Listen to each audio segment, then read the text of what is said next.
अस्सलामुअलैकुम वरहमतुल्लाहि वबरकातहू। हिंदी संयुक्त लोकवाणी 9वीं कक्षा। गीत क्रमांक 1 नदी की पुकार, रचनाकार सुरेश चंद मिश्र। आज हम इस कविता का स्पष्टीकरण और स्वाध्याय देखेंगे। परिचय। गीत का रचनाकार सुरेश चंद मिश्र। इनका जन्म 18 मई 1965, धनौपुर, प्रतापगढ़, उत्तर प्रदेश। परिचय। आप आधुनिक हिंदी कविता क्षेत्र के जाने माने गीतकार हैं। रचनाएं: संकल्प, जय गणेश, वीर शिवाजी, पत्नी पूजा, काव्य संग्रह आपकी चर्चित कृतियां हैं। पद्य संबंधी गीत सामान्यतया स्वर, पद और ताल से युक्त गान ही गीत है। इनमें एक मुखड़ा और कुछ अंतरे होते हैं। प्रस्तुत गीत के माध्यम से कवि ने हमारे जीवन में नदी के योगदान को दर्शाते हुए इसे प्रदूषण मुक्त रखने के लिए प्रेरित किया है। मैं गीत को शुरुआत करती हूँ। सबको जीवन देने वाली करती सदा भलाई रे, कल कल करती नदियाँ कहती मुझे बचा लो भाई रे, मुझे बचा लो भाई रे। सरल अर्थ: नदी सबको जल रूपी जीवन देकर भलाई का काम करती है। वह कल कल की ध्वनि के साथ निरंतर बहती रहती है और सबसे कहती है, भाइयों मुझे प्रदूषण से बचाओ। शब्दार्थ: सदा यानी हमेशा। मर्यादा में बहने वाली होकर अमृत धारा, प्यास बुझाती हूँ उसकी जिसने भी मुझे पुकारा। परहित का जीवन है अपना, मत बनिए सौदाई रे, कल कल करती नदियाँ कहती मुझे बचा लो भाई रे, मुझे बचा लो भाई रे। सरल अर्थ: मैं सदा अपनी मर्यादा में बहती हूँ। जो भी मुझे पुकारता है मैं उसे अपना अमृत जैसा जल देकर उसकी प्यास बुझाती हूँ। मेरा जीवन परोपकार का है। हे भाइयों, पागल मत बनो, मुझे बचा लो। शब्दार्थ: मर्यादा यानी सीमा, परहित यानी दूसरे की भलाई, सौदाई यानी पागल। गिरिवन से निकली थी तब मन में पाला था सपना, जो भी पथ में मिल जाए बस उसे बना लो अपना।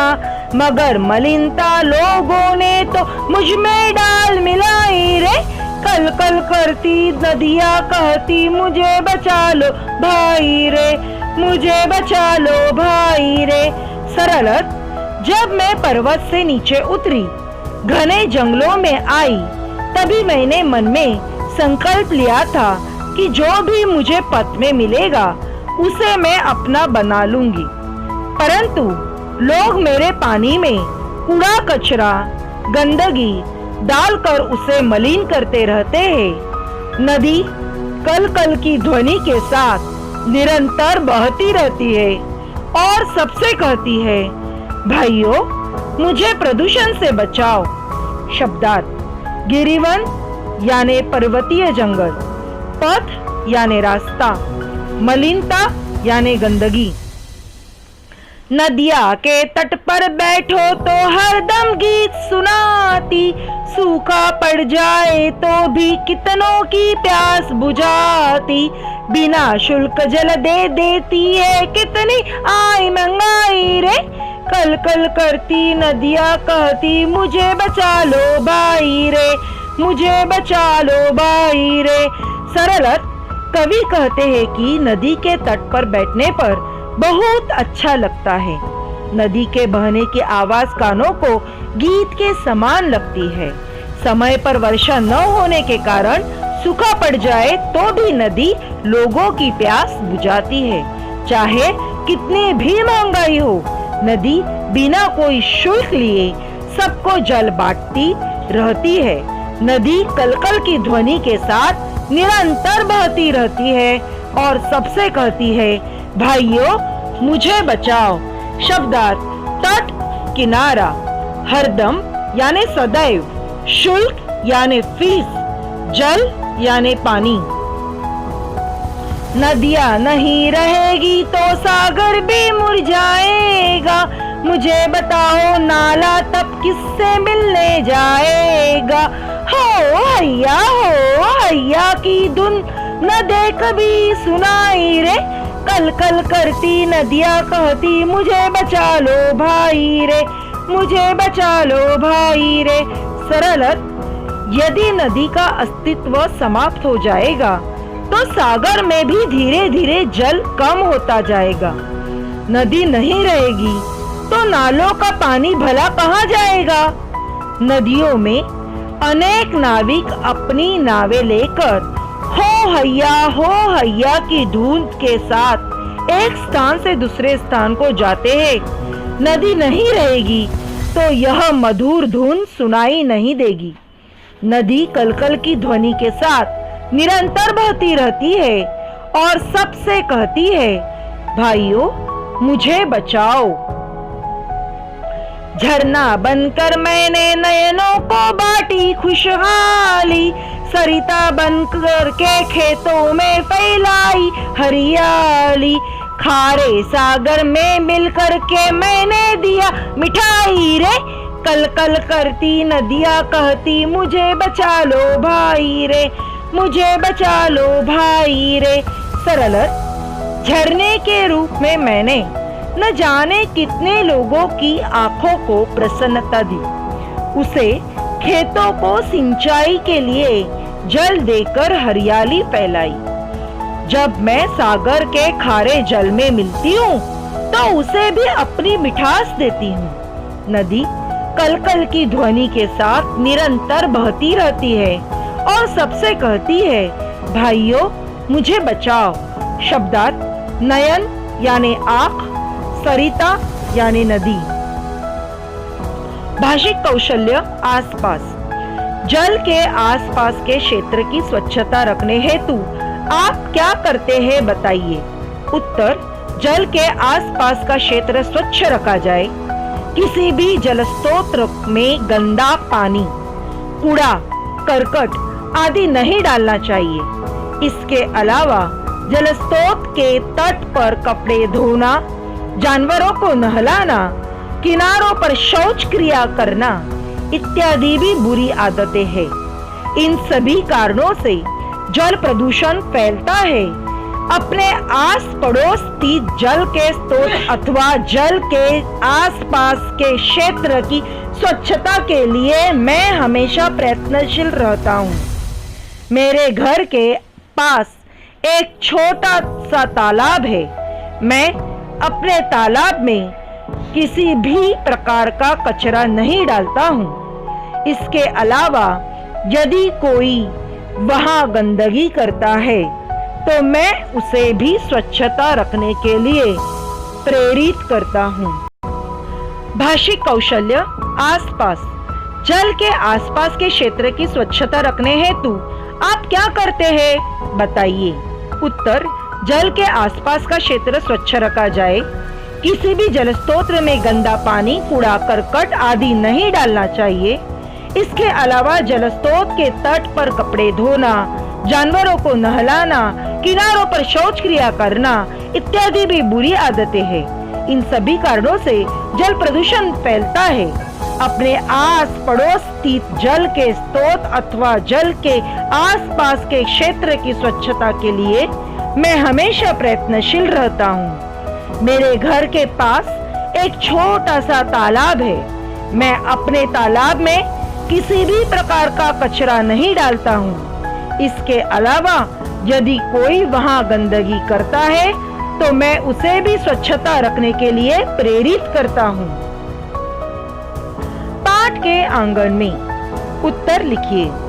अपने शब्दों में नदी की स्वाभाविक विशेषताएं लिखिए। उत्तर: नदी की स्वाभाविक विशेषता यह है कि निरंतर गतिमान रहती है। अपने इस स्वभाव से वह मनुष्यों को भी सतत कर्तव्य पथ पर चलने रहने का संदेश देती है। अपने उद्गम से लेकर सागर में मिलने तक अपने पूरे जीवन काल में वह पशु, पक्षी व मानव जाति का हित करती है और सभी को परोपकार का पाठ पढ़ाती है। वह समस्त मानव जाति पशु पक्षियों की प्यास बुझाती है। उसकी एक एक बूंद अमृत के समान है। फिर भी चाहे जितनी महंगाई आ जाए, वह निःशुल्क ही दूसरों की सेवा करती है। वह अपनी सेवा का प्रतिफल कभी नहीं मांगती है। उसके तट पर चाहे शत्रु आए चाहे मित्र, वह सभी का स्वागत करती है। नदी कभी खेतों को सींचकर उसमें हरियाली लाती है, तो कभी झरनों के रूप में लोगों के मुख पर खुशियां बिखेर देती है। कल्पना पल्लवन, नदी के मन के भाव, इस विषय पर भाषण तैयार करके प्रस्तुत कीजिए। उत्तर: मैं नदी बोल रही हूँ। मेरे मन के भाव में आपके सामने प्रस्तुत कर रही हूँ। मेरा जन्म पर्वतमालाओं की गोद में हुआ। बचपन से ही मैं चंचल हूँ। एक स्थान पर बैठना तो मुझे आता ही नहीं। निरंतर चलते रहना ही मेरा काम है। मैंने आगे बढ़ना ही सीखा है। मैं बड़े बड़े पत्थरों को तोड़ती हूँ, ढकेलती हुई अपनी राह बनाते हुए हमेशा आगे बढ़ती हूँ। मैंने बहुत से नगरों को हंसी दी है और से क्षेत्रों को हरियाली दी है, परंतु आज की पीढ़ी ने मुझे प्रदूषित करने में कोई कसर नहीं छोड़ी है। मुझ में सीवर, औद्योगिक कचरा, थैलियां आदि डाला जाने लगा है, जिससे मैं ही प्रदूषित नहीं हुई बल्कि मेरे आसपास की भूमि भी प्रदूषित और बंजर हो गई है।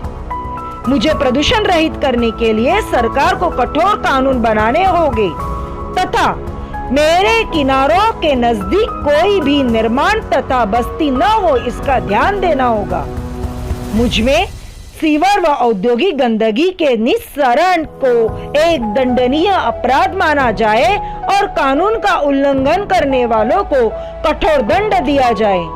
अगर ऐसा नहीं हुआ तो आने वाले समय में बाढ़, सूखा, जल संकट, भूमि प्रदूषण बढ़ जाएगा। ऐसी स्थिति को रोकथाम आप वृक्ष लगाकर कर सकते हैं। संभाषणीय: जलयुक्त शिवार पर चर्चा करें। उत्तर: महाराष्ट्र को सूखा मुक्त बनाने के लिए राज्य सरकार ने जलयुक्त शिवार योजना की शुरुआत की है। योजना के अंतर्गत राज्य के सभी सूखाग्रस्त गांवों में नए नए तालाबों, कुओं, नालों, बावड़ियों आदि जल स्रोतों का निर्माण किया जा रहा है। इसके साथ ही पुराने, जर्जर व खत्म हो चुके तालाबों, कुओं की मरम्मत करने का भी काम किया जा रहा है। इस योजना के तहत इन जल स्रोतों में वर्षा का जल एकत्रित कर उसका उपयोग विभिन्न कार्यों में किया जाना है। इसके अलावा इन जल स्रोतों में जल जमा होने के उसके आसपास की जमीन में भूजल का स्तर भी सुधरेगा। इस भूजल का उपयोग आवश्यकता पड़ने पर अथवा सूखे की स्थिति में पंपिंग मशीन व बोरवेल की मदद से पीने व सिंचाई के लिए किया जा सकेगा। इससे पूरे गांव व धीरे धीरे पूरे राज्य को सूखा मुक्त बनाने में मदद मिलेगी। पाठ से आगे पानी की समस्या समझते हुए होली उत्सव का बदलता रूप पर अपना मत लिखिए। उत्तर: होली रंगों का त्योहार है। इस त्योहार में लोग जमकर पानी व रंग का उपयोग करते हैं। इसमें बहुत अधिक पानी व्यर्थ हो जाता है। बीते कुछ समय से पानी की समस्या बढ़ी है, जिसके चलते विभिन्न निजी सामाजिक संगठनों की ओर से त्योहारों में कम से कम पानी का उपयोग करने अथवा सूखी होली मनाने के प्रति लोगों को जागरूक किया जा रहा है। अधिकाधिक लोग सूखी होली मनाने पर जोर दे रहे हैं।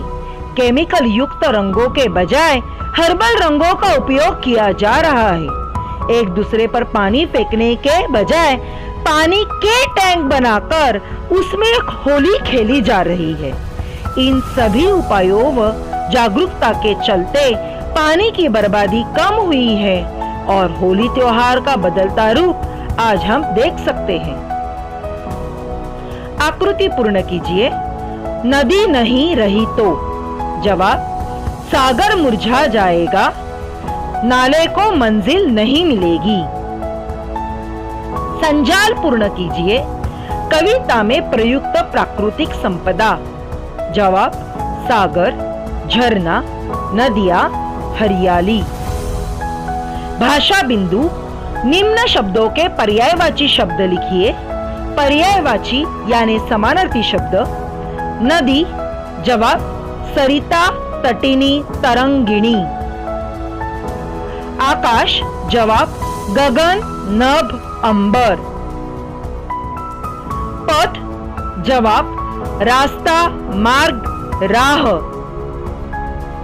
इस तरीके से हमारी गीत नदी का पुकार खत्म हो गया, समाप्त हो गया।